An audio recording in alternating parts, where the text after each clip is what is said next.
hoop, and we gently turn. 1, 2, 3. 1, 2, 3. 1, 2, 3. 1, 2, 3. 1, 2, 3.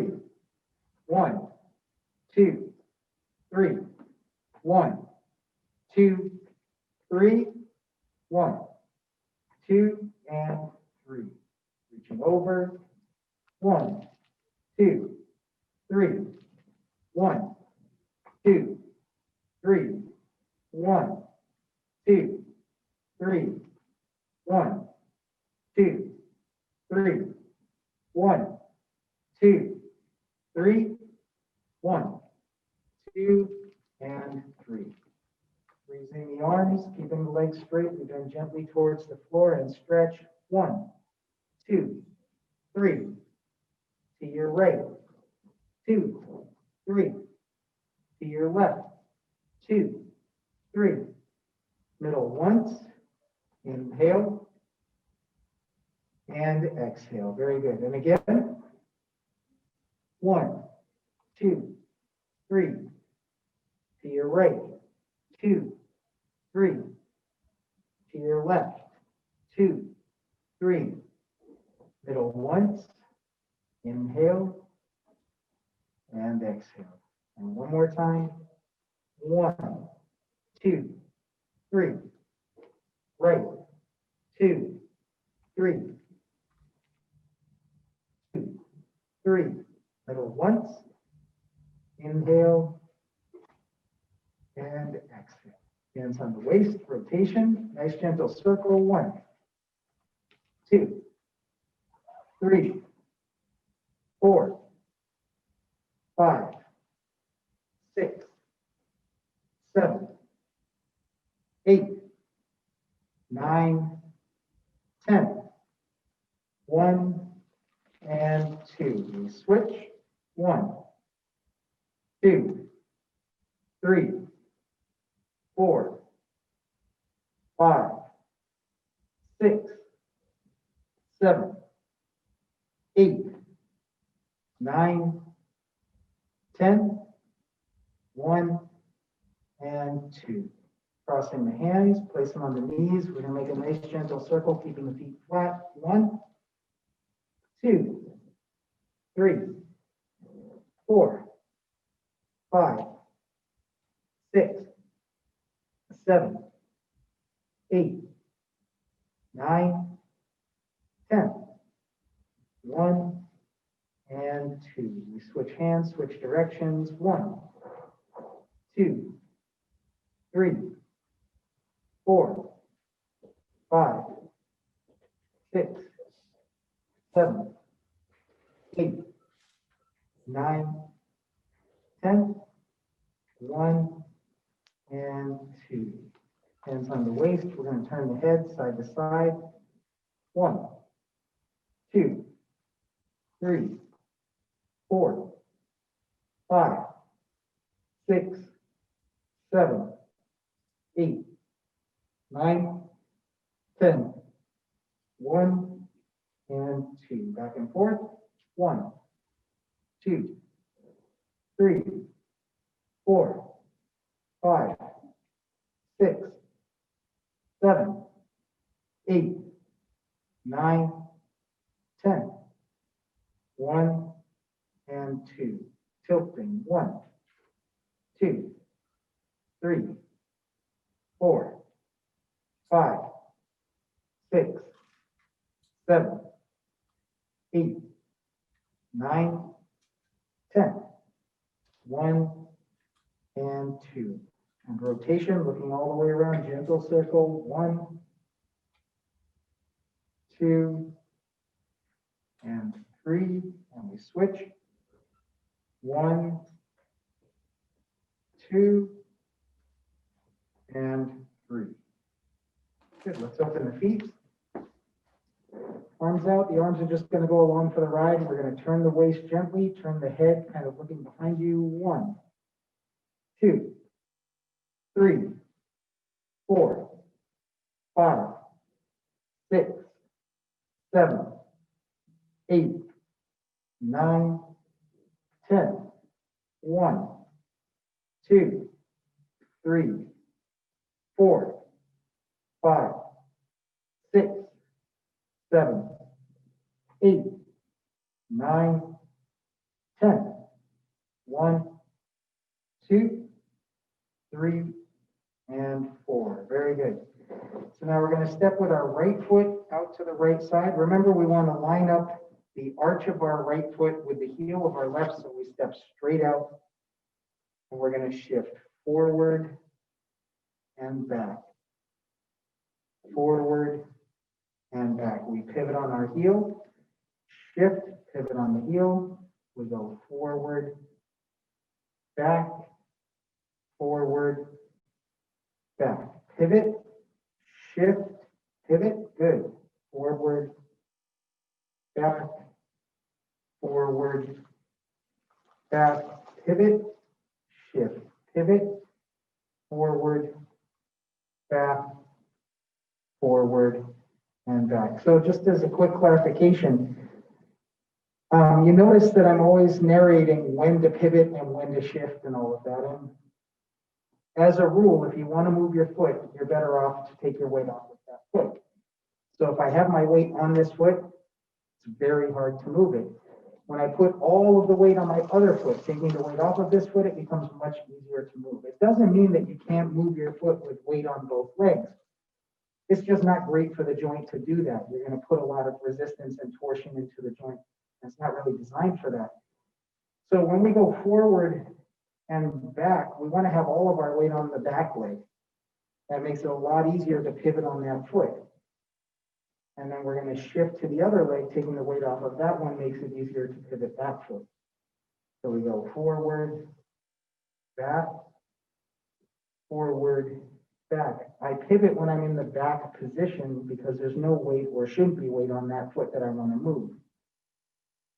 Back, forward, back. So what's happening is you've got your feet aligned to face the rear. So if you put your right foot to the right wall, yep, and you go forward, back, forward, back. Now you bring your toe towards your other toe, shift, yep, forward, back, forward, back. Good. So this applies to that exercise, but it actually just applies to any time you want to move.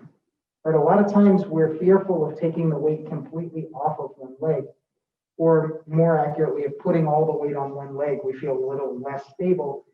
And so we may not get all of the weight off of that foot. And you notice that your feet kind of catch as you go because you haven't really taken the weight off.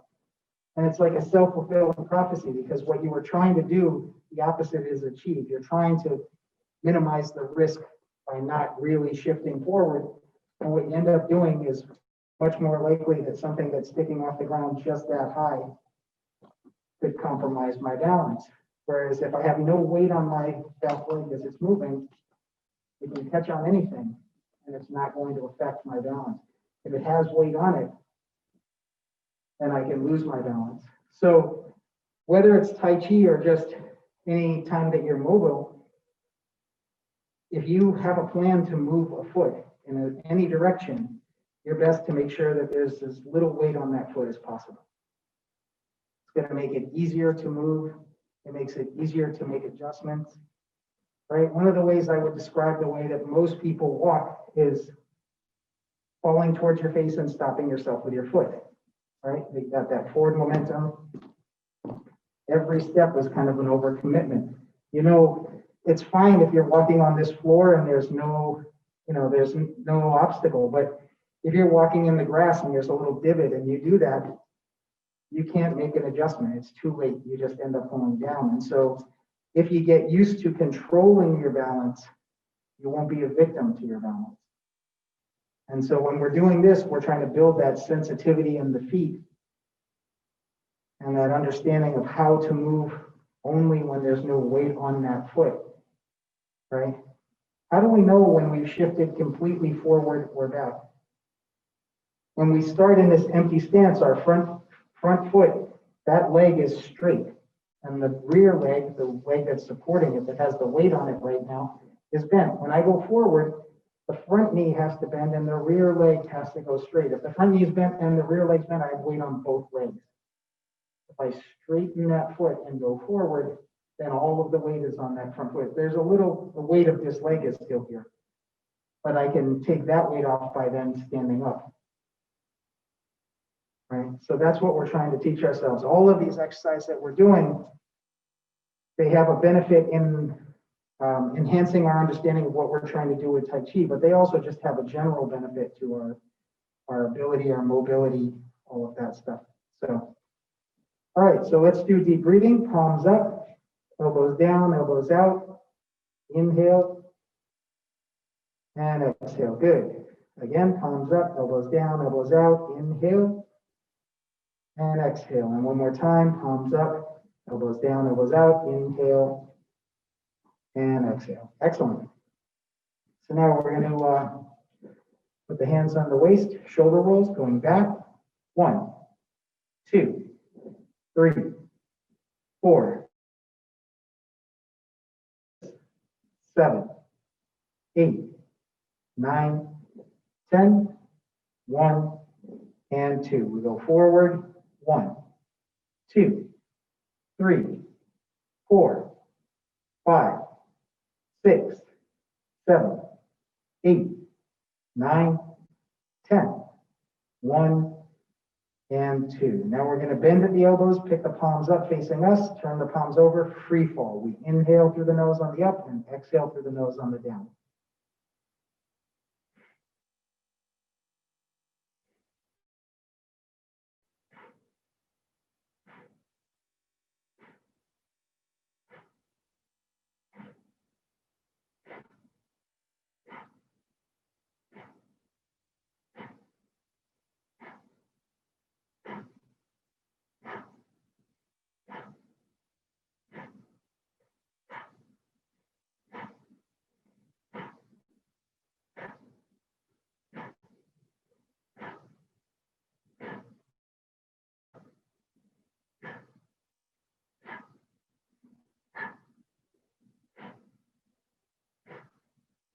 Good. Deep breathing again. Palms up, elbows down. We inhale and exhale.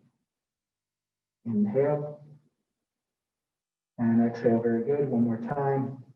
Inhale and exhale. Very good. So from here, we're going to shift our weight to the left. Right. So when we shift to the left, we want to keep the shoulder on top of the hip. And so this means the spine is straight, even though the legs are at an angle. And also, we want to bend the knees when we get to that side. This is something a lot of people have a hard time with. Maybe your knees have had injury. Maybe they just have stiffness or lack of mobility. If I just shift to the side and my legs aren't bent, I have a very small distance that I can go before I get past the tipping point. If I bend the knees, I can go pretty far and still keep the body vertical. Right? So when we're here, we shift gently to the side. Now we want to lift up by standing up on the left leg, lifting the heel of your right. Bring your right foot in, extend it out, in and out. We now shift gently to the right, lift, bring the foot in, out. Very good. In, out. Shift, lift, bring it in, out, in, out, shift, lift, bring it in, out, and in. Very good. So now we're going to put all of our weight on the right leg. We want to bend the right leg slightly. If the knee is locked, you can see that as the leg swings, the whole spine's affected. If I can bend that leg just a little bit, it makes it much easier. So what I want to do is lightly touch to the front and then lightly touch back. So this is with the left foot. So I'm going to keep all my weight on the right leg and then lightly touch back with the left to the front, to the back, to the front. Now notice I'll do it from the side so you can see there is no change of position of my body. I don't have that kind of forward and back momentum. If I do, I'm putting weight on that foot. I want to keep all the weight on my right leg. right? So let's go with the right foot, sorry, with the left foot back. We're going to put the left hand forward. And now we're going to bring the left foot forward and switch hands. And switch. Good. Switch. Switch. Switch. Switch. Switch. Switch. Switch. Switch. Switch. Switch. Switch. Switch. Switch. Switch. And switch. That's great. Let's try the other side.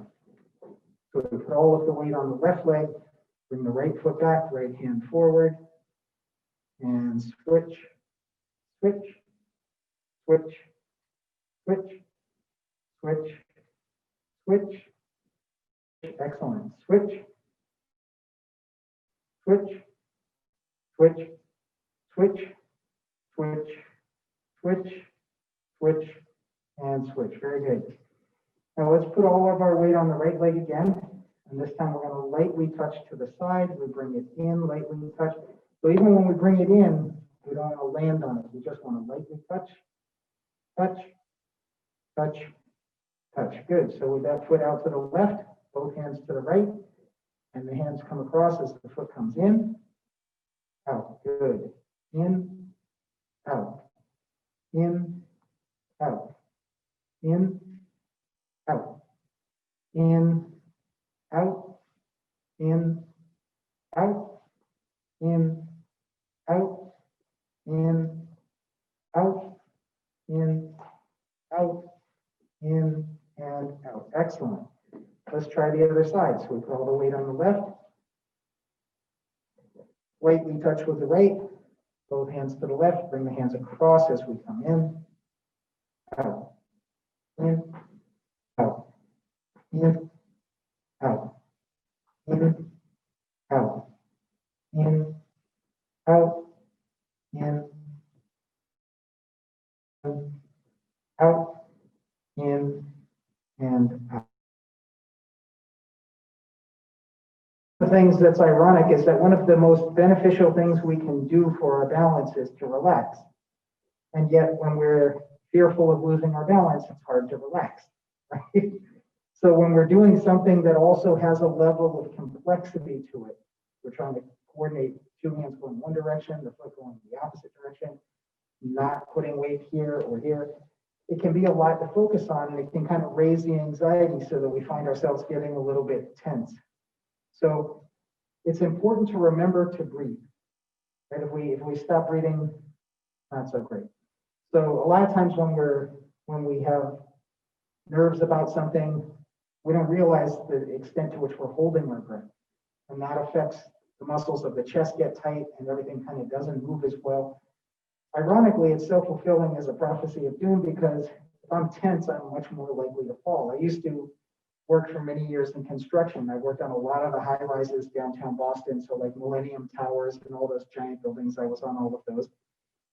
And they would send out an apprentice who, you know, they're sometimes they're freshly graduated out of high school and they're going to start their trade. And so they're really green, not a lot of experience. And some of those guys would come out and right away, they're okay. You know, they might not know which end of a screwdriver to hold, but you know, but you can tell they're okay. And then you get a guy who was maybe 25 years of experience on the duct side, the HVAC side of things, but had never been up on the roof. And they get up there and you can just tell them like, just go home. You know, because you know, you can actually, you're much more likely to fall with that fear. So one of the things we can practice for ourselves, although we don't have to do it thankfully at the height of a skyscraper, is we can practice breathing and relaxing the body as much as is possible in everything that we're doing. So all of these exercises from this to this to this, even this one, you know, we're practicing specifically breathing in out, but even breathing in when you start and letting it out as you go down, all of these things we can practice, because the more we experience deep breath and relaxation, tension is infectious, right? If I squeeze both of my fists as tight as I can, it's not long before my shoulders tight, my chest is tight, my legs are tight, everything gets tight. But the good news is the reverse is true. If I'm in a tense state and I can just get my fist to unclench, pretty soon the rest of it can start to relax. So we can practice relaxation, we can practice breathing deeply and gently, and that can help pervade the rest of our movement in our day-to-day lives, which has really strong benefits. Actually, I think everybody in this class moves pretty well. I don't think that any of you are gigantic candidates for a fall, which is good news. A harrowing statistic that I had learned a while back, some years ago when I first started working with seniors, was 70% of people over the age of 70 have had a fall, which is crazy to me because there's a lot of people over the age of 70. And to think that the majority of those people experience a fall, especially when we consider the kind of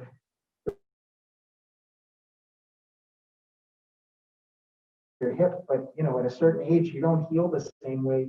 You're in the hospital, complications can arise very quickly. And so the stakes are pretty high. So anything we can do to kind of improve our balance, and if we can get ourselves to move that way in day-to-day life. So it's great to be able to come to Tai Chi and to get this kind of coordination down is awesome. But if we can learn how to relax as we walk and to be more in control of our balance versus potentially being a victim of our balance, I think then we've really done something worth doing. So, okay. So we've done both sides of the side to side. All right. And so the next one we're going to do is we're going to step out with our left foot. So again, we're going to touch the arch of our left foot to the heel of our right and step straight out. So I want one foot facing directly towards the front of the class, and then I want to step out with my left foot to the left wall. Yep. And now what we're going to do is we're going to gently shift our weight to the left side, relax the hip and turn to the left. Sit back on the right and relax the hip, turn to the right.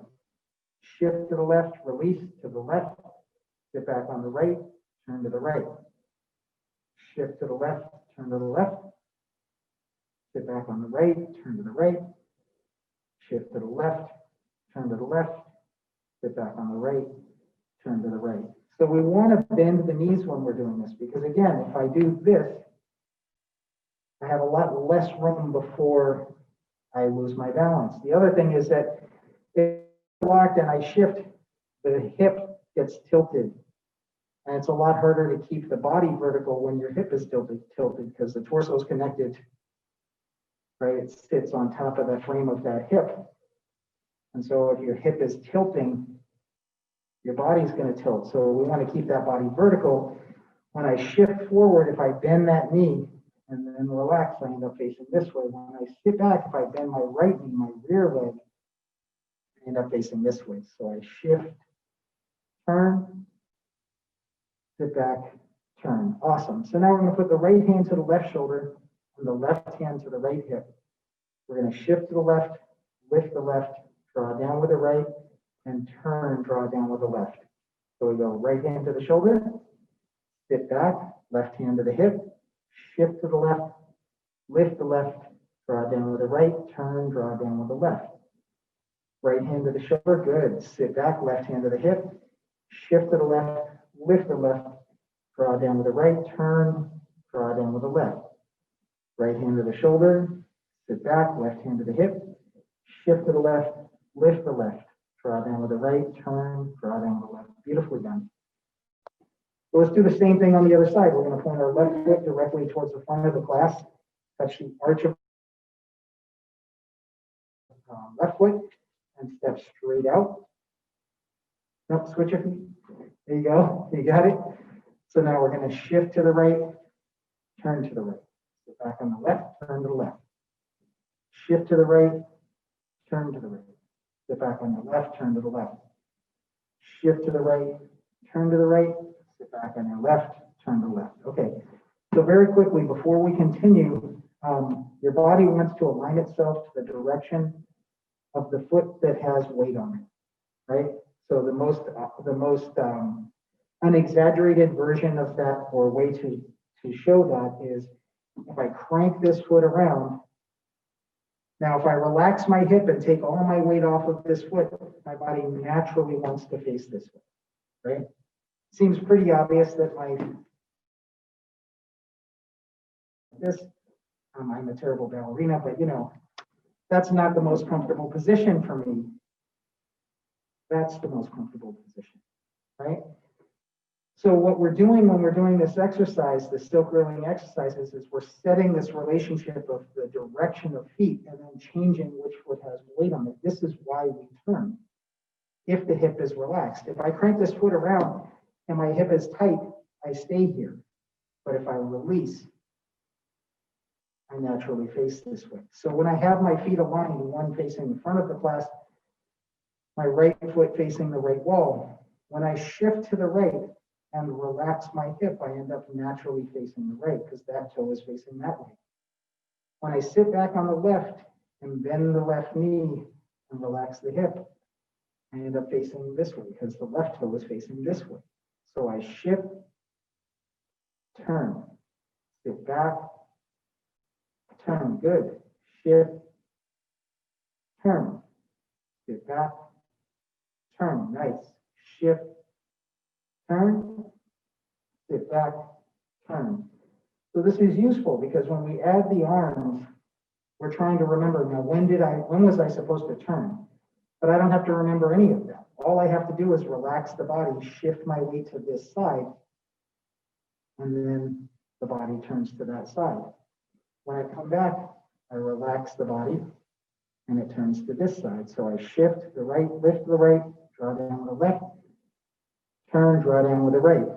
Left hand shoulder, sit back, right hand hip, shift to the right, lift the right, draw down with the left, turn, draw down with the right, left hand to the shoulder, right hand to the hip, shift to the right, lift the right, draw down with the left, turn, draw down with the right, left hand to the shoulder, right hand to the hip, shift to the right, lift the right, draw down with the left, turn, draw down with the right. Pretty good. All right, so the next exercise we're going to do, we can either touch lightly with the left toe to the front, or you can also do this feet shoulder width, whichever you're most comfortable with. I'm going to do it with the toe touching. We're going to cross the wrists, left hand's on the outside, and the elbows are in a vertical position. So from here, we lift the horizontal elbow, extend the left hand directly out in front, and turn your waist to the corner. Drop the elbows and turn back to the front. Now, when we turn to the corner, sometimes we're tempted to turn the head with it, but I actually want to keep my gaze to the front. So I lift the elbows, extend the left hand to the front, turn to the corner. Good. Drop the elbows, turn back to the front and cross. Lift, extend, turn, drop, turn. Lift, extend, turn, drop, turn. Good. Lift, extend, turn, drop, turn, lift, extend, turn, drop, and turn. Very good. Let's switch feet. Lightly touching with the right toe for those touching. Now we're going to cross with the right hand on the outside. We lift to horizontal, extend, turn to the corner, drop the elbows, turn back to the front. Lift the elbows, extend the right hand to the front, turn to the corner. Good. Drop the elbows, turn back to the front. Lift the elbows, extend the right hand, turn to the corner. Drop the elbows, turn to the front. Lift the elbows, extend the right hand to the corner, turn right hand to the front, turn to the corner, and drop, turn to the front. Very good. Okay, the next one we're going to do, we're going to form a low hoop. And we're just going to breathe deeply and gently, trying to relax the body.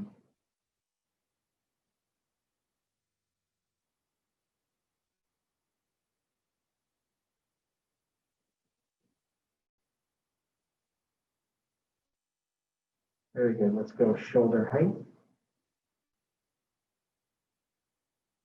You might notice a little more tension in the shoulders because the arms are farther away from the body. You want to try to get that to relax. Drop the elbows, holding a small ball. The position of our arms here is just like this triangle position. So the elbows are down, but not together. And then the wrists fall back like we're holding a small ball between the palms. For anyone who plays bocce here, it's about the size of a bocce ball. Now we're going to bring the elbows out, turn the palms over, straighten the arms, the legs, and the spine. Straighten the wrist, fingers towards the floor, arms kind of drape off the shoulders. Good, deep breathing. Inhale and exhale. Inhale and exhale. Inhale and exhale. Very good. So the next one, we're going to step out into that same stance. With the foot out, one foot to the left side and our right foot facing the front. We're going to bring our right hand to the shoulder and our left hand to the hip. We're going to shift to the left, lift the left, draw down with the right, sit back, right hand to the shoulder, left hand to the hip, shift, open, sit back, close, shift, open, sit back, close, shift, open, sit back, close, shift, open, sit back, close, shift, open. Let's all pause in this position for a sec. So if you notice that I'm pivoting from the elbows, right? I set the reference of shoulder and hip. So my right hand to the shoulder, my left hand to the hip. My left arm is going to pivot from the elbow. So that arm is still bent. And my right arm is going to pivot from the elbow. So it's still bent, but it's not bent to that same extent. It extended out. The right palm I want to have bent as though it's resting on an invisible counter the height of my hip. So I'm here and here. I sit back and reset. Shift, open. Good. Sit back, close. Shift, open. Sit back, close. One more time. Shift, open. When we're in this position, if you had a compact mirror in the palm of your hand, you should be able to see your reflection without having a lot of adjustment, right? So I don't want to have up here or have to look down at it. It should be kind of right here at the height of my head. Very good. Let's try the other side. We're point our left pass, touch the arch of the right foot to the heel.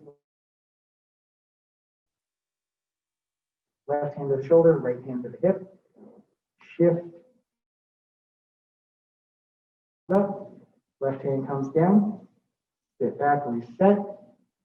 So actually the left hand comes to the shoulder, right hand to the hip, shift, open, good, sit back, reset, shift, right hand comes up, left hand comes down, sit back, reset, left hand comes up, right hand comes down.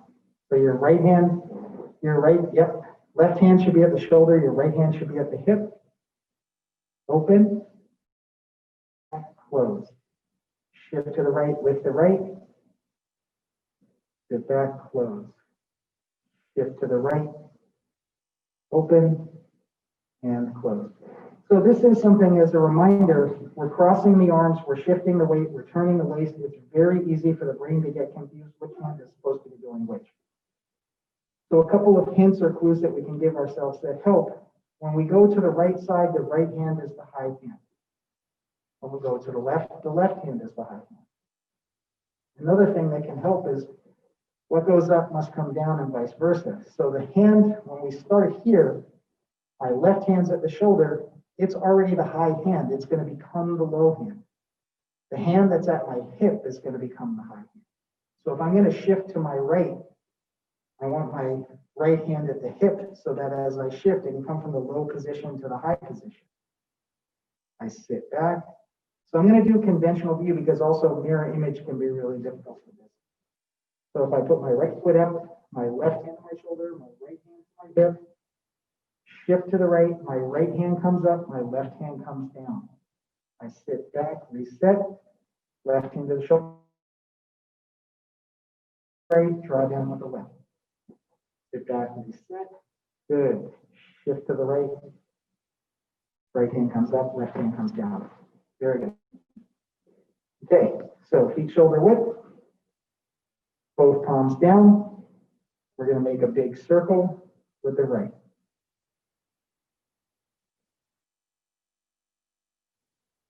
Very good.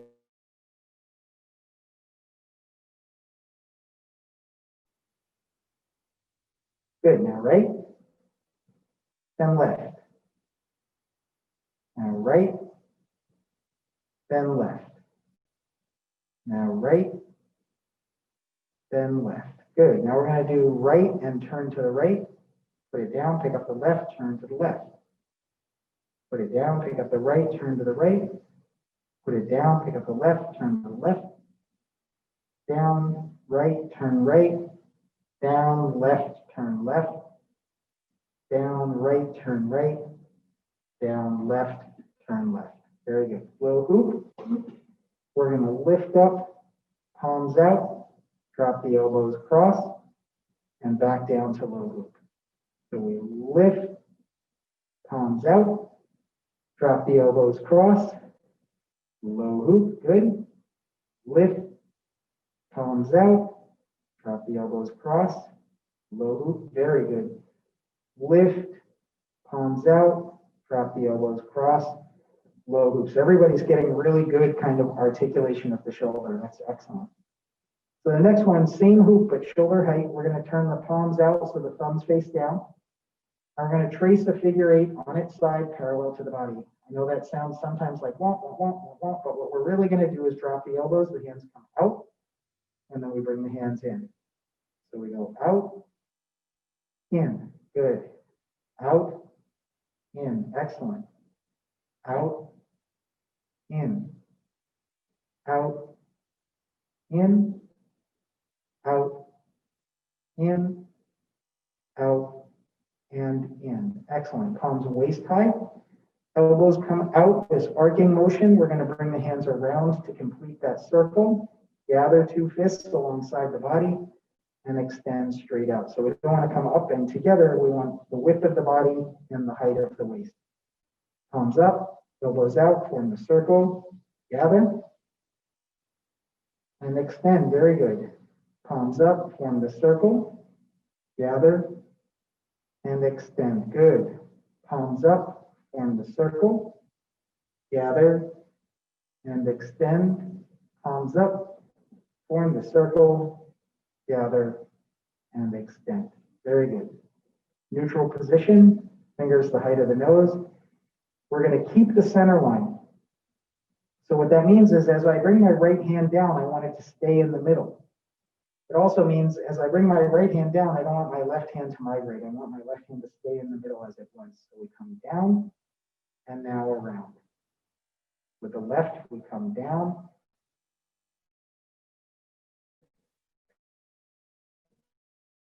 Around. And now around. And around. Come down. And around. Come down. And around. Come down. And around. Very good. Horizontal elbow with the right. Palm against the palm. So palm from the inside to the outside. One elbow down, one elbow up, and we switch gently. Good.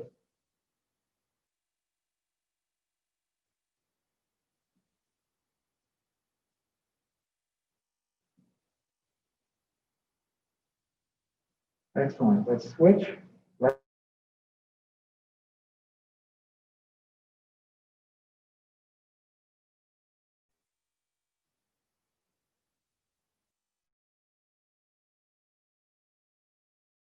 Very good. Back to that neutral position. We're going to draw the bow. We turn towards the right and then back to the middle. We turn towards the left and then back to the middle. Good. We turn towards the right and then back to the middle. Turn towards the left and back to the middle. Turn towards the right and back to the middle. Turn towards the left and back to the middle. Very good. So let's open up the feet. I want the toes facing the corner. We're going to bend the knees slightly, cross, lift, big circle. Cross, lift, big circle. Cross, lift, big circle. And one more time, cross, lift, big circle. So what we're doing when we're doing this part of this exercise, because there's kind of 2 parts to it. The first part, we get the arms kind of dialed in, is we're trying to automate, right? Make it part of our muscle memory to make this cross lift big circle, right? Because that part's not so complicated, hopefully it won't degrade when we add another element, which is turning the waist. Because no matter where I turn, this is the same cross lift as I was doing in the middle. Cross lift, big circle. So if I turn to the right, cross lift, big circle, turn back to the middle, it's the same movement. It looks different, but it's the same. So we turn to the left, cross lift, big circle, turn back to the middle.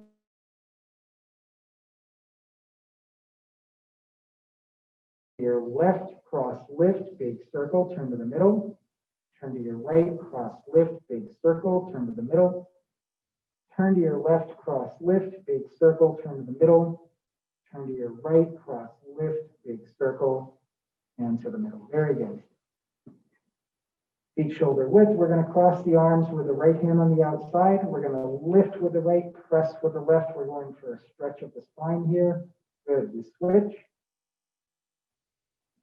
Good. Switch. So we want to press down with the other hand. This also makes this an even movement. If I do this, it's really heavy on this side. You know, it's dominated by the upward movement. But I'm trying to do an equal up and down, and that kind of leaves me where I am, but stretched out. So we switch. Switch. Switch. And switch. Good. Deep breathing. Nicely done. Again. And again. Very good. So let me just check time really quick. Let's see. All right, great. We have more than 15 minutes. Awesome. So any questions so far? Anything in there that either doesn't make sense or is thoroughly confusing or no? Okay. All right. So actually what I'd like to do, we've done a few different things at the beginning of our jumping into the form sequence. We've done the grasp the sparrow's tail in a few different ways. We've done the 45-degree of the single whip. I think last week we even did the brush knee section, right? So I'd like to get into that. But I also would like to try, so this program that we're doing, this is the Tai Chi paradigm. It's a short form that my teacher Calvin Chang created. We have this, a version that's an adaptive version. Before COVID hit, at the Commons in Lincoln, I was teaching in the assisted living side, not just the independent side. And so these are people, a lot of them, you know, they're not in great shape. And so everybody in that class was either wheeled in a wheelchair or had a full-time aide and they had a walker. And so we do the entire class in a seated position. And so the thing that was really interesting to me when I first started doing that program is how much we can still benefit even in a seated position, right? And so what I'd like to do is we'll just do a brief taste of that. We can all try sitting for a second. Now, another thing about the adaptive or the seated version is that everything is symmetrical and mirror image doesn't matter as much. As I used to tell people in the class, I also was teaching this at New Pond Village, right up the street in Walpole here. And those people, while many of them were in somewhat better shape, because that was again a program on the independent side, not the assisted side there. But a lot of people were also in walkers and were less mobile, and so we did it in a seated position. But there's still a ton of benefit to be gained. So the first thing I want to do is just to show you that if you do things in the seated position, if you can keep your back off of the back of the chair, you kind of scoot your weight forward a little bit, you find that you're supporting the spine naturally, right? Because it's easy to end up sitting back here. We don't realize how much of the mobility we've taken out of it. But if I scoot forward just enough that my back's not touching the back of the chair, and if my feet are flat, what I find is that if I'm relaxed, and let's say we were to be doing the hoop exercise that we do in the very beginning of our class, when you turn, you might notice that the weight kind of goes to the toe of your left foot and the heel of your right, right? When you turn to your left, the weight goes to the heel of your left and the toe of your right. Do you feel that? Right? So what this shows us is that even in a seated position, we can get a full body movement where the turning of the waist translates into the feel of the foot on the ground. You have all those same nerve endings in your foot that are activated when we're standing or activated when or any of the Tai Chi program in a seated position, we'd still be getting those benefits of balance because you're still activating those nerve endings in the feet that tell the brain where the balance is, right? So what I'd like to try is, I'm going to narrate what we're going to do as we do it. Because we do everything symmetrically, when, you know, a lot of times, for example, we're going to go triangle, hoop. This is actually straight out of the seated form. We go to here, right? But if I were to have done this on the opposite side, it wouldn't matter because I'm going to do both sides anyway. So let's just try as an experiment. We can get a taste for this. So we do preparation. We lift, draw down, press. Triangle to hoop. Put your right hand to your left hand. Alternate the elbow. Draw down, flying diagonal. Good. Now we go triangle, hoop, square, diagonal, palms up, fingers towards each other, out to the 45 degree, turn the palms out, hook your right hand, come across with the left, touch the wrist, and back to that 45 degree. Hook your left hand, come across with the right, and back to that 45 degree. Center and low, center and high. So the right hand should be underneath. Good. We're going to press with the left, lift with the right, bend at the waist, turn to your left, and come back up with both arms. Good. Bring the left hand underneath, press with the right, lift with the left, bend at the waist, turn to your right, stork flaps wings, vertical elbow. We're going to raise the left elbow, palm against palm, alternate, draw down, turn, and push out. Very good. Now we're going to round out with the right, palm against palm, turn, alternate, draw down, turn, and push out. So you can see that it's a bit easier to follow than doing one thing, doing something completely different than the other. And you can also see how much complexity is added when we start shifting our weight and pivoting our feet. It can be very disorienting. Just sitting here, none of you has done that sequence. None of you has done the seated version with me, and yet everybody, not one person got left behind, everybody was able to follow along. So two things. One, why don't we do this entire class in the seated position? And the reality is that there's a lot of benefit to challenging ourselves both physically and mentally to doing the standing version. And so what I say is we do the standing version as long as we're able. You know, I would tell people all the time, they would come in. So I had a woman, Clara, in the Lincoln class in the assisted side, who not only was she confined to a wheelchair, I may have spoken about her with some of you, but not only was she confined to a wheelchair, but her right leg and her right arm were fully paralyzed. She had not only no mobility, but she had no sensation. I was told if her arm were on fire and she didn't see it, she would have no idea. She has no feeling in this.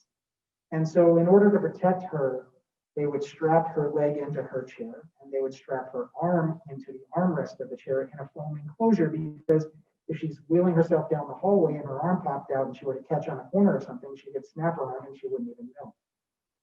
So first of all, this is a situation of indomitable human spirit, like absolutely incredible lady. I want to be like her when I grow up, very inspirational, because we're in the class and we're in the seated position and, we're doing this exercise and she gets this look on her face and she starts to undo the Velcro. I'm like, okay, Lucien, be smart, keep your mouth shut and just see what's going to happen. And so she grabs onto the wrist of her hand that is non-functioning.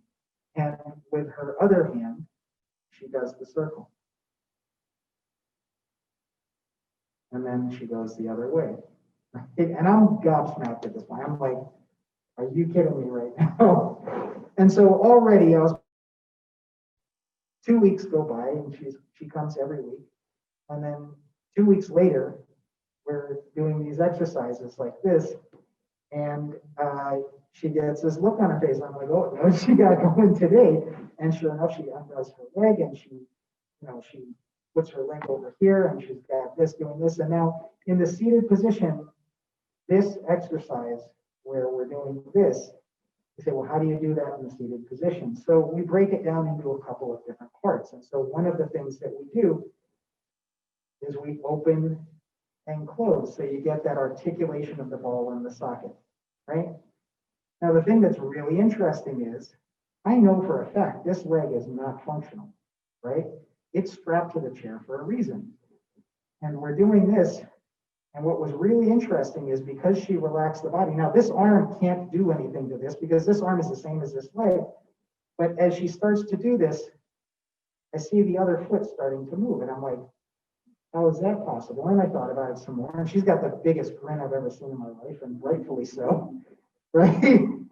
And the reason that this is moving is because the hip is connected, right? And so this causes a residual action. It wasn't the musculature taking over and actively controlling that. It was because this was moving. It's like if I tip this hip down, this hip has to come up, right? And so that's kind of what was happening here.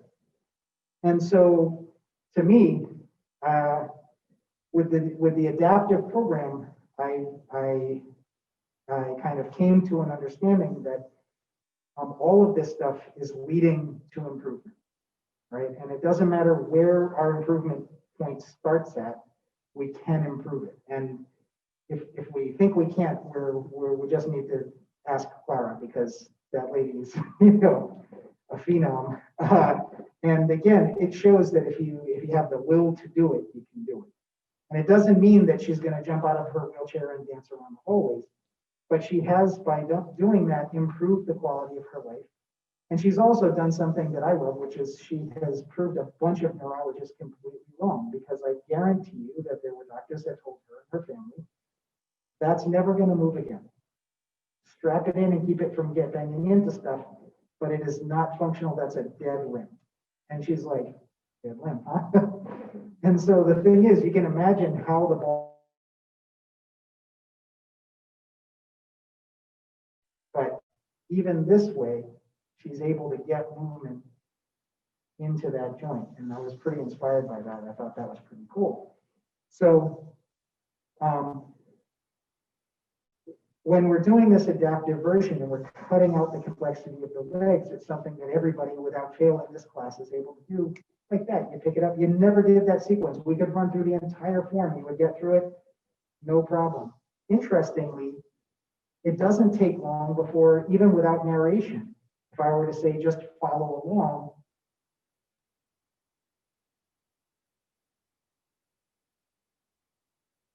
that you'd be able to follow along, right? But again, there is a very strong benefit to doing the complex version as well. If we're in a seated position, we can improve our ability to get to a standing position over time. If we're in and obviously I'm not talking about sitting in class because either, maybe we have some fatigue or maybe some joint issue or I remember you had, the boot. So those are, that's just that's a temporary state in my opinion. But I'm talking about people who are actually confined to a wheelchair or confined using a walker all the time. We know that by moving it, we can improve it, right? So, all right, well, I just wanted to kind of give a taste of that and see how that went. And it went as I had suspected. Everybody picked up on it pretty quickly. So Let's try that brush knee exercise that we were doing. And actually, you can do this in a seated position if you like, because we're not going to use the legs to start. So we're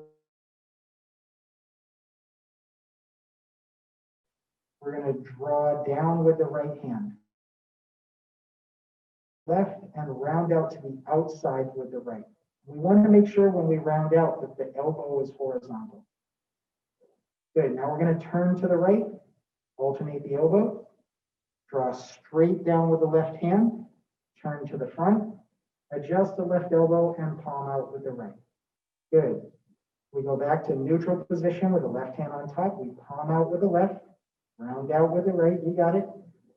Turn to the right, alternate, draw straight down with the left, turn to the front, adjust the elbow, and palm out. Good. Neutral position with the left hand on top. This time we go horizontal elbow with the left thumb up. Right palm against the left palm. We're going to turn to the left, alternate, draw straight down with the right, turn to the front, adjust the elbow, and palm out. Good. Right hand on top, neutral position. Horizontal elbow with the right, palm against palm, turn to the right, alternate, draw straight down, turn to the front, adjust the elbow, and palm out. Yep. So it's 2 on the right, 1 on the left, 1 on the right. 2 what? 2 brush knee, right?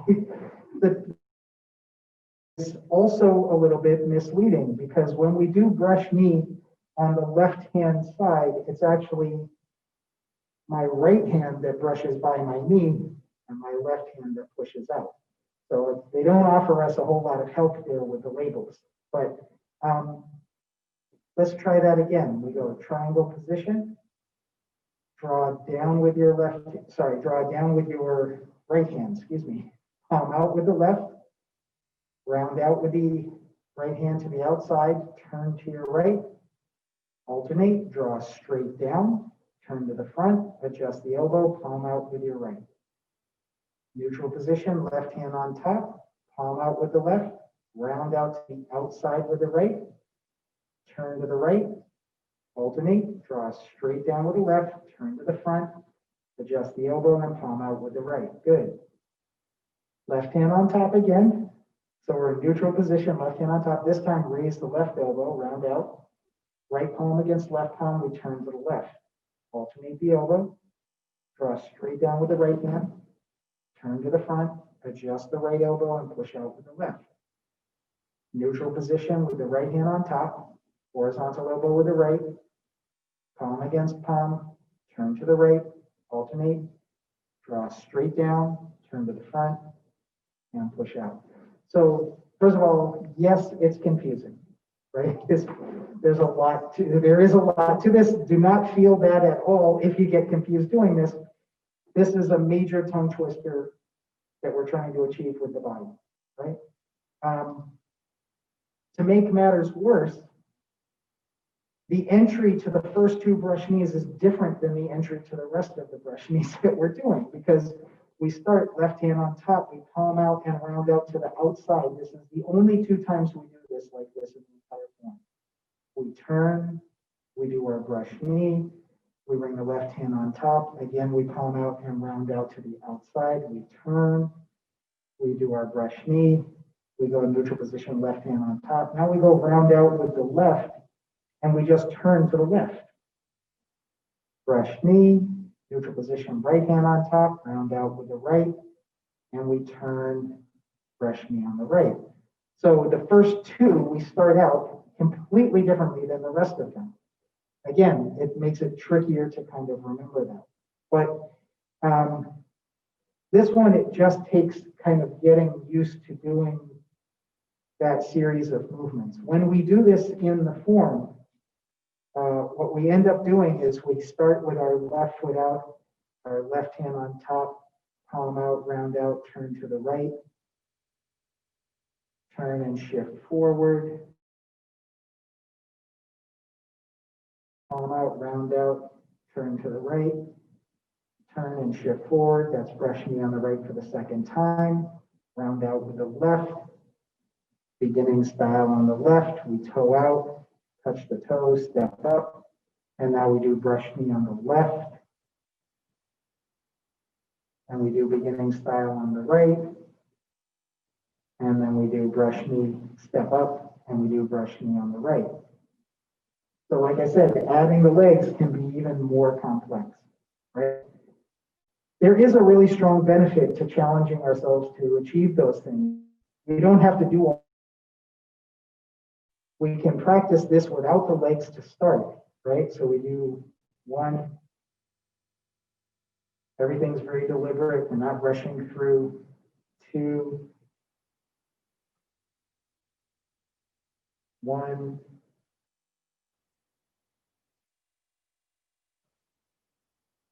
One.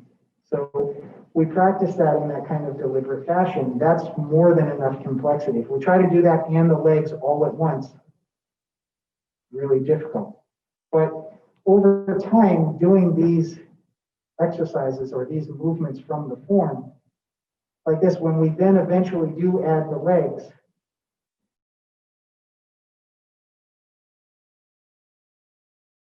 quite as much because we've become a little more used to them. So even that is something we're more familiar with from the perspective of this,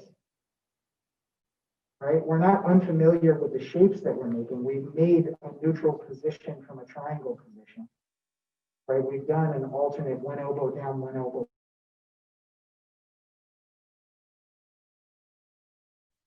Right? So all of these, the components to reassemble as things get more complicated, right? And brush knee is fairly complicated as far as it goes. Brush knee, we do the 2-1-1 going forward. We have a series of other things.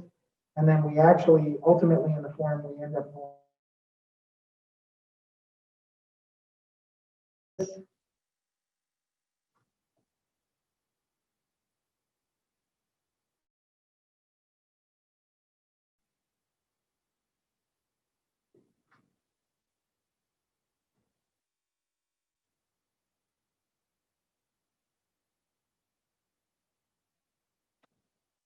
Don't kick the chair.